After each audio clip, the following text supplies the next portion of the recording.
السلام علیکم ورحمۃ اللہ وبرکاتہ۔ آج دوستان محترم ہم جانتے ہیں بیمار انسان کو بیماری سے شفا دینے والا وظیفہ، یعنی بیماری سے چھٹکارا پانے کا وظیفہ۔ کوئی بندہ بیمار ہے، بیماری میں بہت عرصے سے ملوث ہے، تو اس بیماری سے چھٹکارا نہیں مل پا رہا اس کو، تو انشاءاللہ تبارک و تعالی آج ہم وہ وظیفہ بتائیں گے جس سے کچھ ہی دنوں کے بعد اللہ تعالی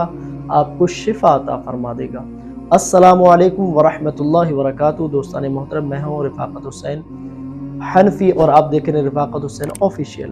اور آپ ہمارے اس چینل پر نئے تو چینل کو سبسکرائب کر لیں، بیل آئیکن کو پریس کر دیں اور اچھا سا کمنٹس کر دیں، اور صدقہ جاریہ سمجھ کر جو لوگ بیمار ہیں، بیماری میں مبتلا رہتے ہیں اور جن کو طرح طرح کی بیماری رہتی ہے اور انہیں شفا نہیں مل پا رہی، دواؤں سے ان کو آرام نہیں مل پا رہا، تو ان کے پاس میں یہ وظیفہ ضرور بھیجیں تاکہ وہ بھی اس کو دیکھ لیں، اس سے فائدہ اٹھا لیں، اس کا ثواب آپ کو بھی ملے گا اور ان کو بھی اس کا ثواب ملتا رہے گا۔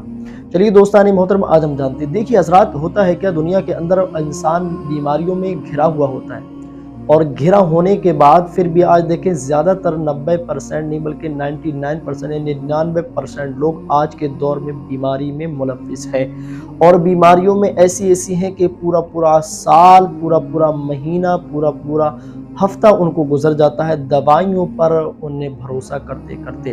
اور دوائیوں کو جب کھا لیتے ہیں پھر بھی اس کے باوجود بڑی ہی دنوں کے بعد آرام ملتا ہے۔ اگر آپ دیکھیں چھوٹا سا بچہ ہوتا ہے تو دنیا کے اندر جیسے ہی وہ آتا ہے اس کی دوائی چلنا شروع ہو جاتی ہے۔ ہمارے اعز و اقربا ہوتے ہیں، زیادہ تر اکثر یہ ہوتا ہے کہ ان گھروں میں کچھ ہی لوگ ہوتے ہیں جن کو بیماری کم ہوتی ہے، لیکن میں سمجھتا ہوں جو بندہ نماز پنجگانہ پڑھتا ہے، اللہ کی عبادت کرتا ہے، قرآن کی تلاوت کرتا ہے، تو انشاءاللہ تبارک و تعالی وہ بہت ہی کم بیمار ہوتا ہے، لیکن جب اس کو بیماری غالب آتی ہے تو ایسی بیماری ہوتی ہے جس طریقے سے اس کے گناہ جھڑتے ہیں،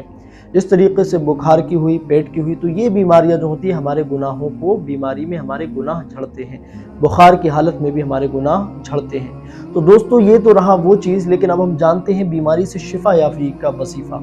دیکھیے وظیفہ کوئی بھی ہو، آپ ہمیشہ یاد رکھیں کہ جب تک آپ اس وظیفے کے حق کو ادا نہیں کریں گے تو اس وظیفے کا ہم پر اثر نہیں ہوگا۔ بہت سے لوگ کیا کہتے ہیں کہ یار ہم نے وظیفہ تو کیا ہے لیکن ہمیں اس وظیفے سے فائدہ نہیں ہوا، یہ تو وظیفے صرف فیک بتاتے ہیں، یہ وظیفہ صحیح نہیں بتاتے۔ تو دوستو یاد رکھیں، وظیفہ بالکل صحیح ہوتا ہے لیکن ہمارا کرنے کے طریقہ صحیح نہیں ہوتا ہے، تو میں آپ کو وہ طریقہ بھی بتانے والا ہوں، اور کس طریقے سے کرنا ہے، کیا کرنا ہے، کیا پڑھنا ہے، کیسے پڑھنا ہے، کب پڑھنا ہے اور کس پر پڑھنا ہے، یہ ساری چیزیں آپ کو جاننا بہت ضروری ہے۔ ویڈیو کو اس کی بالکل نہ کریں، پورا دیکھیں مکمل طور پر تاکہ آپ کو یہ وظیفہ سمجھ میں آ جائے۔ دوستو دیکھیے، کوئی بھی بندہ، اگر ہم بیمار ہیں تو ہم اپنے لیے لیتے ہیں، یا پھر کوئی دوسرا بندہ ہمارا اعز و اقربا یا ہمارے دوست احباب یا رشتہ دار کوئی بھی ہمارے گھر میں بیمار ہے، تو ہمیں سب سے پہلے کرنا کیا ہوگا، ہمیں اس کے پاس میں بیٹھنا، السلام علیکم ورحمۃ اللہ کہہ کر ہمیں اس کے قریب بیٹھنا ہے، ٹھیک ہے۔ ہمیں کوئی بھی قرآن پاک کی کوئی آیت پڑھ لیں، اگر آپ چاہیں تو اس پر پڑھ کر ضرور پھونکیں، اور پھر اس کے بعد میں جو میں وظیفہ بتانے 3 مرتبہ درود پاک پڑھیں، اول و آخر درود پاک پڑھیں، اور اس کے بعد میں آپ کو پڑھنا ہے 80 مرتبہ پڑھ لیں یا پھر 111 مرتبہ پڑھ لیں، پڑھنا یا سلام یا سلام۔ یہ آپ پڑھ کر چاہیں تو پانی پر دم کر کے اس کو دے سکتے ہیں، پانی پر دم کر کے بھی دیجئے، اور اس کے اوپر اس کے دونوں کانوں میں پھونک مار دیجئے، یعنی پھونک دیجئے اس کے کانوں پر اور گلے پر، اور اس کے پورے ہی جسم پر پھونک دیجئے۔ انشاءاللہ تبارک و تعالی